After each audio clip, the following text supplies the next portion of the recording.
Today, we're talking about the new incoming presidential administration, the funding of terror, and what or who is actually coming across the U.S. border, and why it matters to not just Americans, but to world peace, or world terror, as the case may be. So who is our guest today? Well, she is an accomplished author. She is trained as a criminologist and the founder and president of the New York-based American Center for Democracy and the Economic Warfare Institute. She is the author of multiple books, including The Soros Agenda, and the one we'll talk about first, Funding Evil.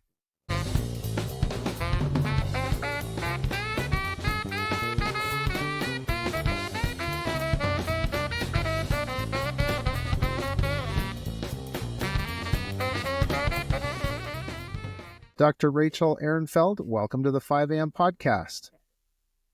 Thank you for having me. So before we get into the geopolitics that I know we both would like to discuss, I wanted to ask you about the time after writing the book Funding Evil and being attacked legally. How did you remain steadfast in your conviction given all the pressure to be silenced? I used written Funding Evil, how terrorism is financed and how to stop it, in order to reveal to the public who are the people who are funding terrorism and what can be done to stop. So because it was about revealing, I not only wrote about methods that they are using, but also revealed some names. Quite a few names.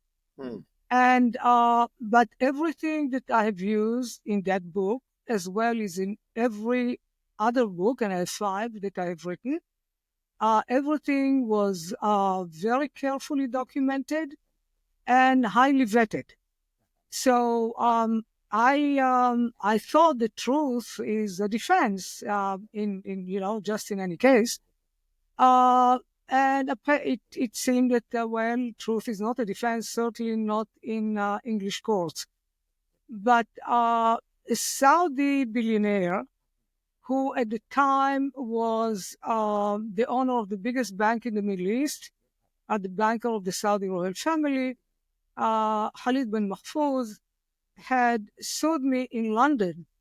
The book just came out in the United States and was not actually selling in England.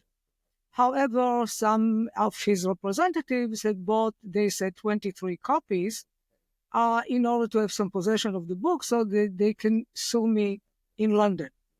Now, why in London? Because the English libel laws at the time still are very different than American libel laws. The United States has a unique, really legal frame where our First Amendment, our free speech, is actually part of the Constitution. And it is the First Amendment. So I thought to myself, I have the First Amendment, it should protect me. The libel laws in England, where the libel laws in England are so that if you write something that somebody else thinks it's libelous, you have to prove that what you have written, it doesn't matter how many documents you have, but you have to prove that what you have written is actually true. Wow. The plaintiff doesn't have to do anything. He needs to have enough money in order to pay lawyers. So it's really kind of an economic warfare, if you want. Yes.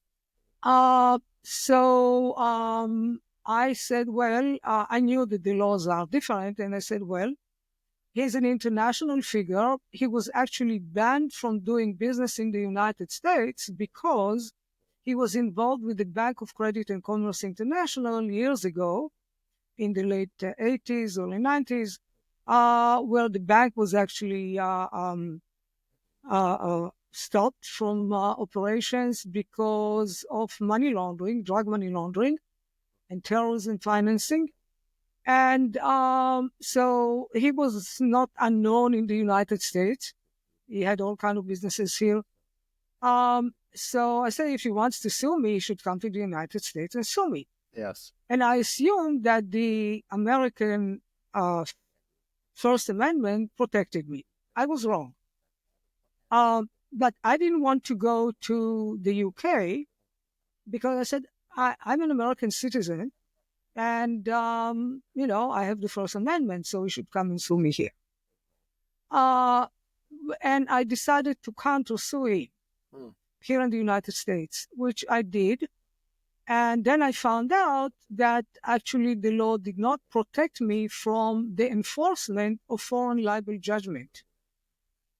So the courts, both the federal court in New York and also the Supreme Court in New York, which is the highest authority here, said that if I'm right, I have a case, but the law doesn't protect me. So if the law changes, they said in the ruling, if the law changes, I can come back to court, which is very strange because usually they say, okay, no, you don't, the law doesn't address it, so, you lost. But here they said, they gave me quite a thick hint that maybe I should do something about the law. Right. Which I did. So I, with my lawyer and with the congressman first here in New York, went to the assembly in New York, and we managed to lobby the assembly without paying a penny, which is kind of unusual in New York and probably many other states. And we got actually a new law, which is called here in New York, Rachel's law at the time, but it's the anti-terrorism financing law, and which said, and it passed in 3 months. It passed again because there were elections and a new governor was elected. So it passed twice, unanimously. And the law said that foreign libel judgment cannot be enforced in New York if somebody wants to sue for libel, a foreigner, they should come and sue here. Yeah. I did not actually, that was not enough for me. And I said this should be really a federal law. And I lobbied Congress in order to make it a federal law. If somebody wants to sue, they should come here and sue. So this is really giving protection to American writers, publishers, scholars, etc., to publish research and findings. And the whole idea for suing me was really to stop American researchers and reporters from publishing findings about who is trying to destroy the United States of America, who are the terrorists, who is funding them. So now everybody actually who documents their findings well can go ahead and publish the information. Right. And now that President Trump was elected today, Yes. Was sworn in today. Yes, sworn in. Is a good time. He said that he will protect the First Amendment. Yes. It's about time, and hopefully this will happen. And so accurate research, thorough research we will be able to publish, and people will be able to find out who are the enemies of the United States and who are funding this effort. Very, very important. Yeah, that's very good. And so this is why I continue to do it, and it was that's good. I can imagine. So hearing your account of what happened, it reminds me of those words of Thomas Jefferson when he said, "Eternal vigilance is the price of liberty." And I want to ask how that connects, because those words stand the test of time, how does it connect to the work that you do at the American Center for Democracy? Well, we continue. I've done a lot of work about terrorist financing. Continue to do that. And about the links between terrorist organizations and international criminal organizations. And what has happened actually with the Mexican, Colombian, Chinese cartels, God knows who, and Yes. countries, Iran funding terrorism, China is funding all kind of counter-American, anti-American activities. I think that it's very important to do this kind of Yeah. work. And I expanded it really looking into, and I mentioned it before, economic warfare. Yeah. So we are really very tuned and doing a lot of work about identifying in which areas foreign enemies are trying to fight America's economic success and defeat it. Mm-hmm. So we were very early on, for example, in identifying the threats of cyber and the internet. I actually, we held some briefings in Congress, in the House, in the Senate, in order to educate, if you want, our elected officials about these threats. And early on, people didn't really, before 2010 or around that time, people really didn't understand it very much. I think that many people still, even our elected officials, don't. Right. Now, we're recording this on January 20th, and a day of celebration for many with Donald Trump being sworn in. Now, he is another fellow who has stood strong in the face of lawfare.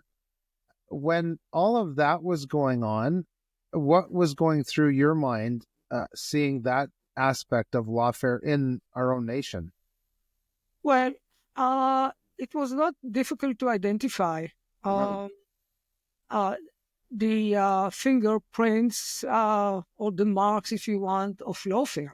Yeah. That's what happened to me also. So, and the influences that are involved in this, and the money that is involved in it, has been very lucky to have a lot of money to be able to defend himself, to hire all these lawyers, and I guess the truth actually prevailed eventually.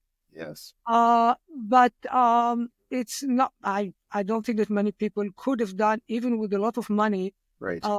could or would have actually stood up as much as he did. Um, it was so the lawfare against the current President Trump has been so easy to identify. You Yeah. really need to be an expert. The injustice of this whole thing was very, very clear.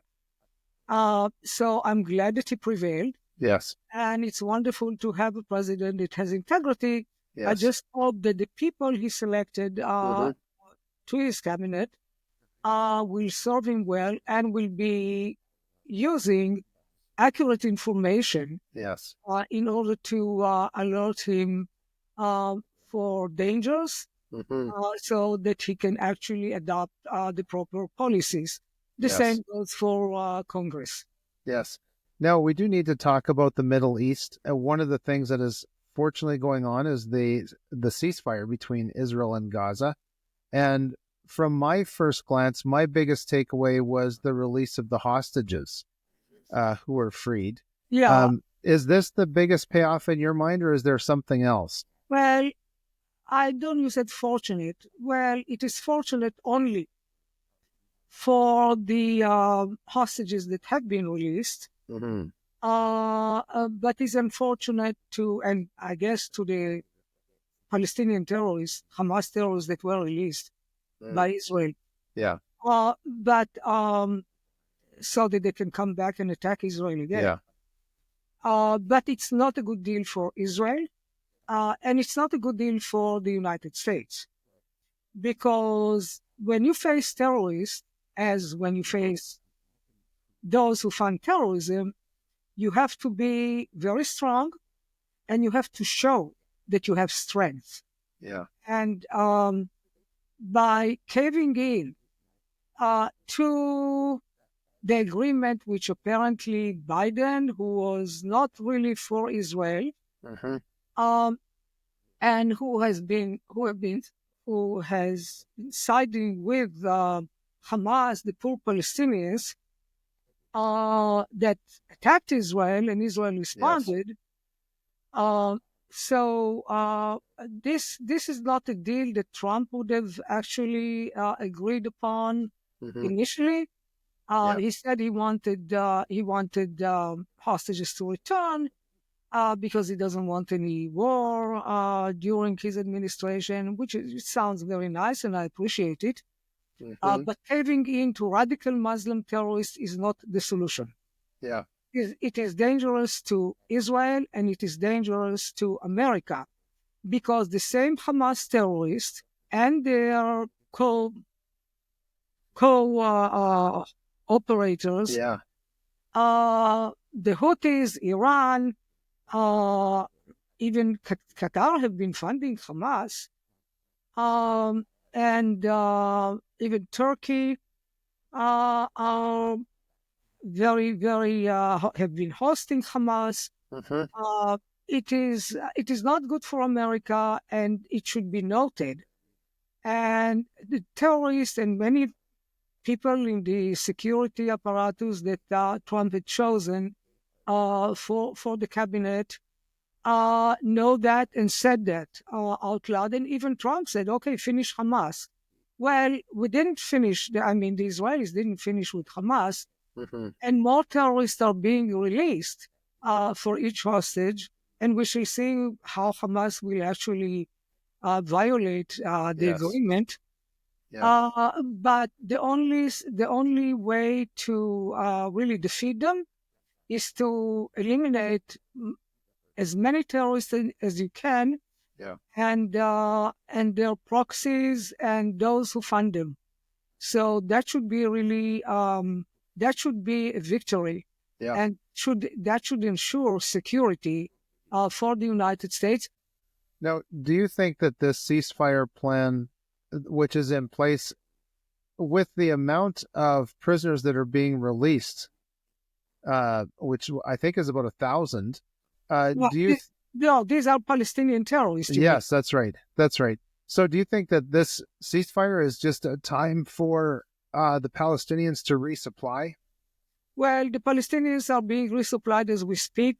And this whole charade of humanitarian aid, there are you have many pictures of people in Gaza, even on Al Jazeera or the BBC, that show that the Palestinians don't look particularly starved. Nobody looks very thin. There is plenty of aid that has been supplied and is being supplied. And what happens there is Hamas is actually taking hold of the shipments of the aid trucks that are coming in to Gaza. They steal them and they resell them for much higher prices, so that they have more money to buy more weapons and to hire more soldiers to their ranks. So, because they pay the terrorists in order to go and kill the Jews. This is happening also with the Palestinian Authority, which continues to pay for terrorists, to terrorists to go out and kill Jews. Now, they actually swear they want to kill the Hamas, and their friends want to kill not only Israelis. Israel is the small Satan. They also want to kill Americans, and they want to impose radical Islam. This is including Iran, Turkey, Pakistan, you can include, and Qatar. They want to actually impose radical Islam, Shia, Islamic rule on everybody who is not like them. This will be the end of Western civilization. So with Trump's election, it would be excellent if Trump will look at the information that he has gotten very carefully, listen to his advisors, and assess the situation. So we've been talking about these coordinated efforts within the Middle East region, and I just want to shift our focus to the economic and military interests in the Middle East, and one group that has a positive connection in the area with Israel are the Kurds, and they happen to sit on a mineral and precious metals rich land. And these two groups, is Israel as a nation and the Kurds, they share a common thorn in their side. Can you speak to that relationship between Israel and the Kurds? The Kurds have been Turkey, and especially Erdogan sees who is a Muslim Brotherhood, was a big participant and promoter of the Muslim Brotherhood, radical Islamic group, global radical Islamic group, sees the Kurds, because it has a Kurdish minority in Turkey, Kurdish minority in Turkey, Kurdish minority in Syria, Kurdish minority in Iraq as well. And there is a Kurdish minority in Iran, but he sees them as enemies. Certain elements of the Kurds have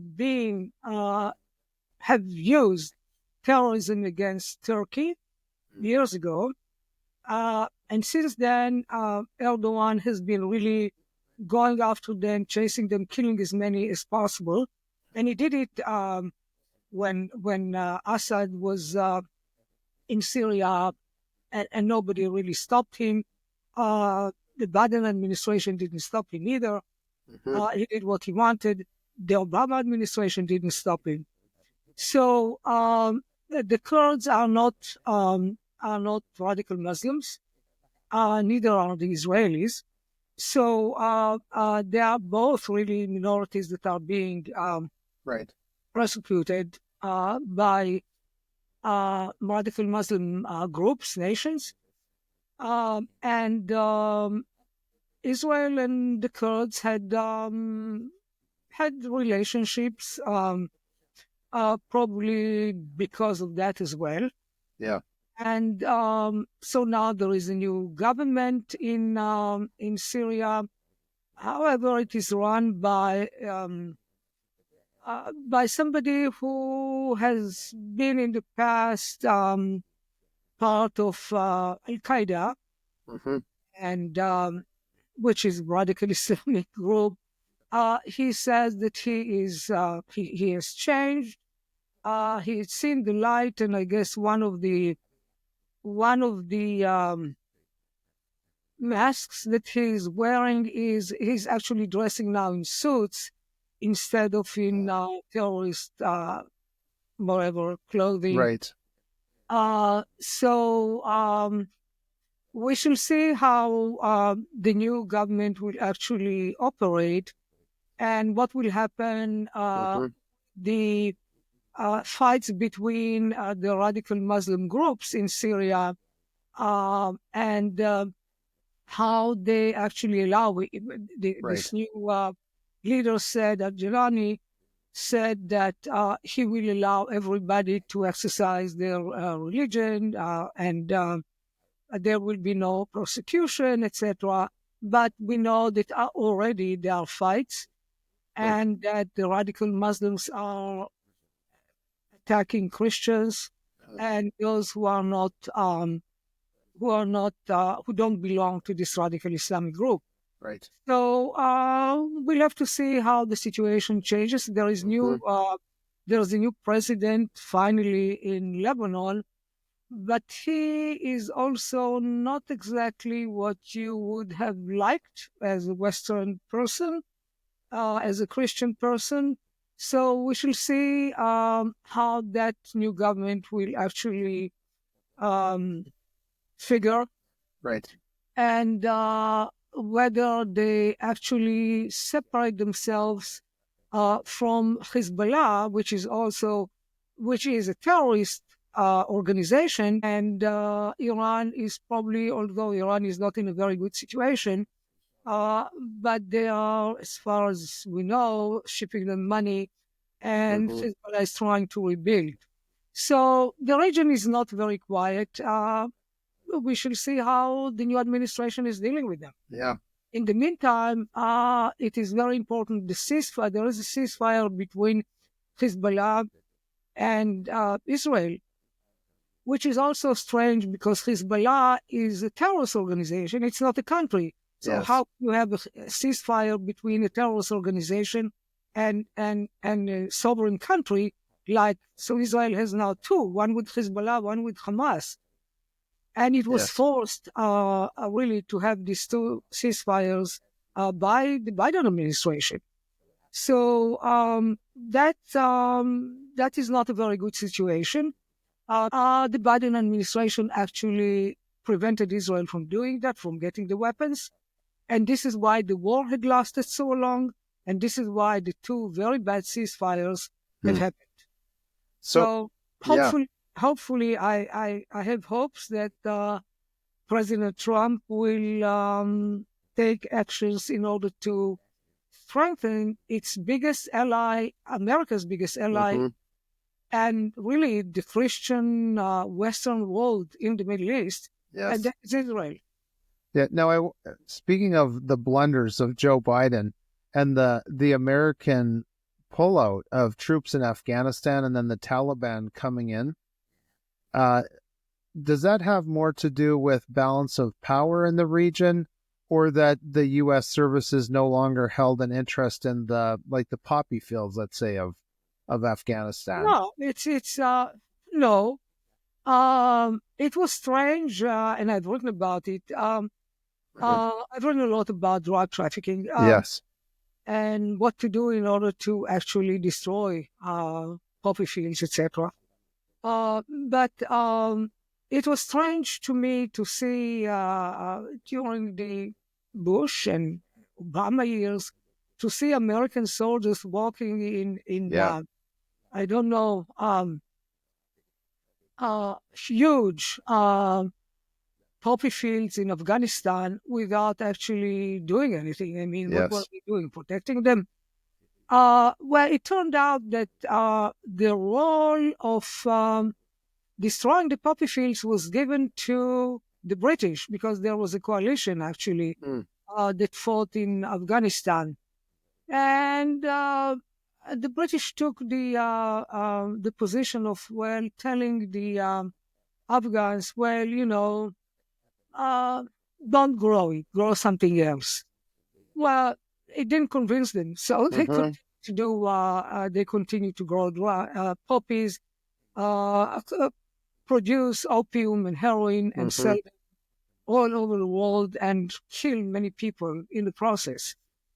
That was a huge American, strategic mistake.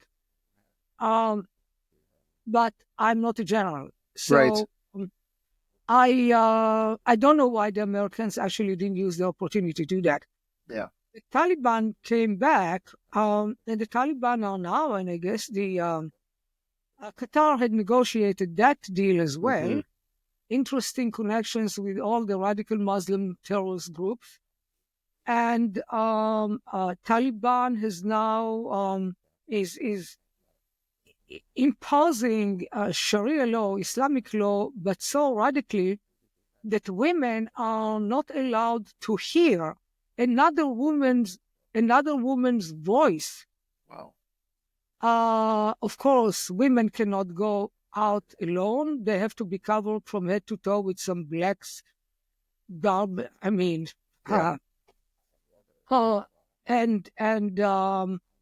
they cannot work.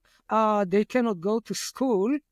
They are supposed to be only at home, and apparently, I don't know, have as many children as they can. And this is how the Biden administration left the Taliban in charge, and where there were some progresses made because the Taliban, when Trump was the 45th president, he made some agreements. He actually threatened the Taliban not to kill American soldiers. They didn't during his time. And there was some minor progress made in Afghanistan vis-a-vis human rights, vis-a-vis businesses. So what Biden did, he not only left the Taliban in charge, and with terrible, extreme Islamic repression. But also he left some more than $80 billion worth of weapons, American weapons. 13 Americans were killed. Many people were injured. Many Afghans who actually supported the Americans have been also killed. We don't even know how many by the Taliban who took over. So it seems that creating terrorist entities was really what the Biden administration was into. I cannot describe it otherwise, because this started with Obama making Iran a powerful force in the Middle East, and continued with, actually they supported also the Muslim Brotherhood, right, during the Muslim Brotherhood taking over Egypt at the time, and the whole Arab Spring catastrophe, which turned out to be Arab Winter. Yes. And so I wanted to ask you, back in 2014, you had written about Erdogan and the that kind of drug trade, money laundering, financially supporting terrorist organizations. In your mind, how has that changed? Has it grown or shrunk in these last, let's say, 10 to 15 years? Well, drug trafficking is a major financial resource for terrorists. And it's not only financial resource, it has several benefits, if you want. If you are enemy of the West, enemy of Western civilization, enemy of Christians, whatever. Because drugs not only cause addiction to those who are using it, it generates money anywhere. You can take it anywhere. They are trying to stop it, but you can always smuggle somehow. And and in addition, it corrupts every society that it actually enters. So you can take pictures of this corrupt society of people lying on the streets of San Francisco or New York with needles in their arms, completely wasted on the street. So that can actually help recruit more supporters to your cause, which is look at the corrupt and messy Western society. They are our enemies. We cannot tolerate this, and we can actually kill them. So we are selling more drugs in order to do that. Right. The Chinese have seen what is happening, because drug trafficking did not stop, and neither administration, actually not one administration, well, the Reagan administration did more to stop drug addiction and drug trafficking than any other government that I can recall here in the United States. And but afterwards, especially when George Soros started with his efforts to decriminalize drugs and legalize drugs in the United States in the early 1990s, drugs had become a huge problem in the United States. Drugs coming from Latin America to the United States, mostly Europe, were supplied by Africa, by Pakistan, by Afghanistan, by Asia and the Middle East. And when they saw how many Americans have been addicted to drugs, they decided, okay, so we have something new. We can actually use fentanyl, which is more powerful. Yeah. And that's when they started to use this drug. That's when they started to work together with the Mexican cartels. And by the way, Hezbollah has many operatives in South America, Central and South America, and in Mexico also. Mexican cartels have been known to work with international terrorist organizations like Hezbollah, Hamas, and even Al-Qaeda at the time. So they have mutual interest. I mean, the cartels want the money. They can supply the terrorists with false papers. They use the same venues in order to smuggle drugs, weapons, people, arms, everything. So when fentanyl started to arrive, its major producer is China, and it is being then actually finished and marketed and being sold from Mexico to the United States. So hopefully now with more closing the borders will reduce the amount of fentanyl. So, I have written about it a lot. You can find a lot of information about it on my website, acdemocracy.org, and in my book, The Soros Agenda. And I strongly recommend just to read that chapter if you don't want to know anything more about Soros, but understand how dangerous the use of illegal drugs is. Read the chapter. It's important. And the fact that this has been, because it generates so much money, many states don't want to give up the revenues, but I don't think that they have actually calculated how much damage, how many billions of dollars in damages are being caused because people have more accidents, people have more accidents at work, people commit more crimes, people become more homeless, and people become sick. So when you calculate all of this and how much more drug addicts, new drug addicts are joining in because it's a social thing to do now, I think that states should actually reverse the law, which will be very difficult. But I understand that. But it is very important to stop. Right. It's not only, you shouldn't only stop red dye from being used in food, but you should stop the use of drugs. Okay. Well, as we're wrapping up, I would like to ask Rachel, is there a way for our viewers to get in touch with you? Sure. On my website, there is an address also of people can contact me through Ehrenfeld at acdemocracy.org. Okay. And I would be glad to respond to any questions they had on the Middle East, on drug addiction, on terrorist financing, and how to stop it. Right.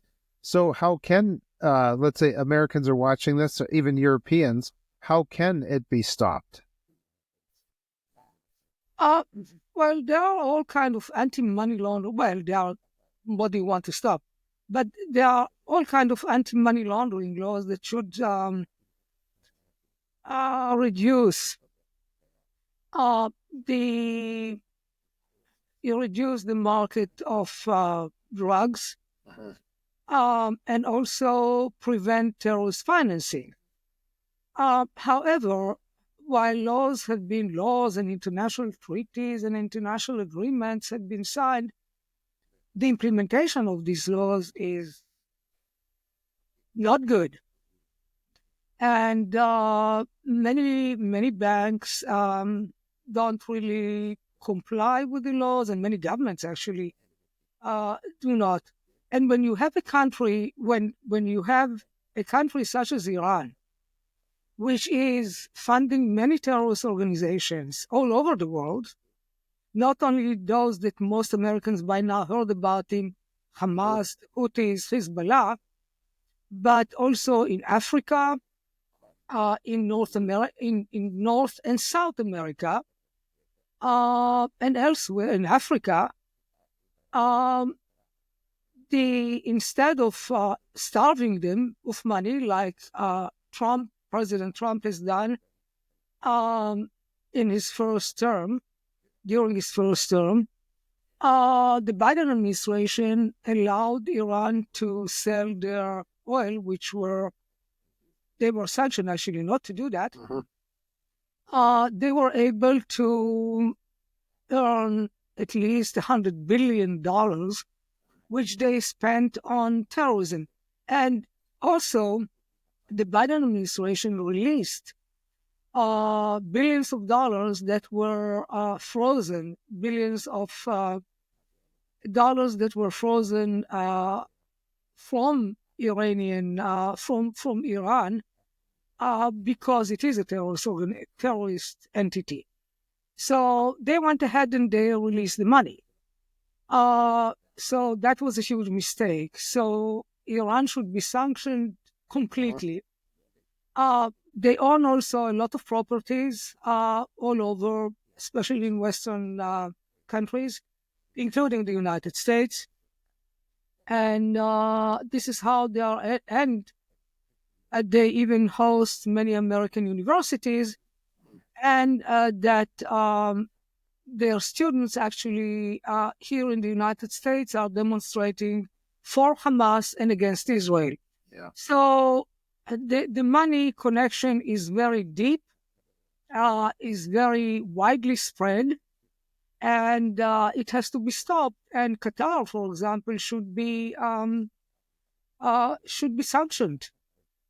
It has the channel Al Jazeera, which is spreading radical Islamic ideology throughout the world, not only in Arabic. It's in English. It's in different languages, and it increases radicalism, Islamic radicalism in the world. So you have, for example, terrible events like in New Orleans, where a radicalized Muslim had actually killed all the people in New Year's Eve, and therefore it is a tool of incitement, and it should be sanctioned. Right. That will reduce actually quite a bit the hatred and hateful attacks against America and against Israel. Right. Well, we certainly appreciate having this conversation with you. Thanks so much for joining us today. Thank you very much for having me. Okay. It's our pleasure to have you on. And to our listeners, thank you for being here. And please share this with your network and with those you know who need to hear the truth.